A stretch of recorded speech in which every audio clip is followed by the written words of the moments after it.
કોઈનું વાહન એક્સિડન્ટ થાય તો પરબારાની વીમા કંપનીવાળા આવી જઈને વીમો મળે તો આ કેવડી મોટી કંપની છે। તેલના ડબ્બાના 3000 થાય તો એ તમારી ગૃહિણીનું બજેટ ખોરવાઈ જાય છે।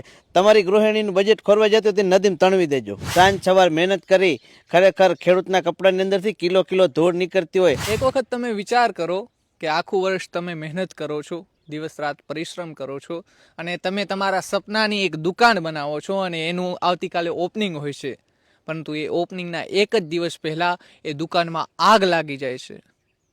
કેવો આંચકો લાગશે? પરંતુ આજે આગ લાગી છે એ ખેડૂતોના હૃદયમાં, આજે આગ લાગી છે એ ખેડૂતોના પોતાના આખા વર્ષની આશામાં। આજે માવઠાએ ખેડૂતોને પાયમાલ કરી દીધા છે। કુદરતના આ પ્રકોપ સામે કોઈ ઘા સહન કરી શકે તો એકને માત્ર એક એટલે કે ખેડૂત જ છે।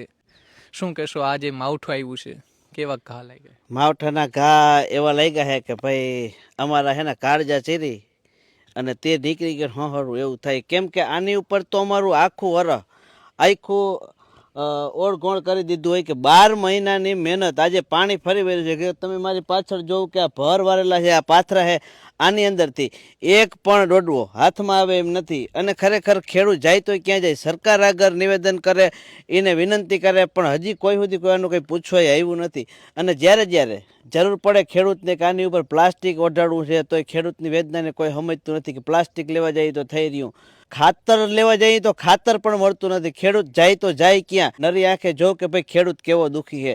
સાંજ સવાર મહેનત કરી ખરેખર ખેડૂતના કપડાની અંદરથી કિલો કિલો ધૂળ નીકળતી હોય। આવે સમયે આવી અને કોકને કંઈક વિચારી અને કહેવું જોઈએ કે ભાઈ ખાલી હાથ મૂકીને કે શું તકલીફ છે, પણ કોઈ ખેડૂતનું કોઈ છે જ નહીં।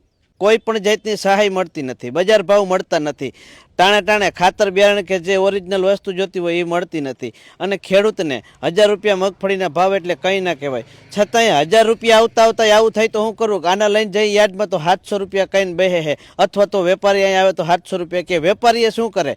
કેમ કે ઉપરથી સરકાર જ ભાવ દબાવીને બેઠી છે।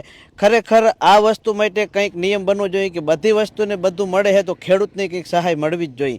કોઈનું વાહન એક્સિડન્ટ થાય તો પરબારાની વીમા કંપનીવાળા આવી જઈને વીમો મળે તો આ કેવડી મોટી કંપની છે। બધી વસ્તુ વગર હાલશે પણ ખાધા વગર નહીં હાલે। આ એટલું યાદ રાખજો, ખેડૂતની અંદરથી જે આગ ઉકળી નીકળી છે ને, ખેડૂતનો દીકરો ખેતી છોડવા માંડ્યો છે અને જ્યારે ગામડે ગામડે 10 ખેડૂત ખેતી છોડશે ને ત્યારે ખબર પડશે। જ્યારે બાજરાના 2000 રૂપિયા થાય ને ઘઉંના 15000 રૂપિયા થાય ને ત્યારે કેટલીય વખત મેં મારી ગામડીઓ કોલવાનો યુટ્યુબ ચેનલ છે એની અંદર કીધું છે કે ભાઈ હોટલની અંદર 15 રૂપિયાની રોટલી ખાવ એ મોંઘી નથી પડતી, અને તેલના ડબ્બાના 3000 થાય તો એ તમારી ગૃહિણીનું બજેટ ખોરવાઈ જાય છે। તમારી ગૃહિણીનું બજેટ ખોરવાઈ જાય તો તે નદીમાં તણવી દેજો।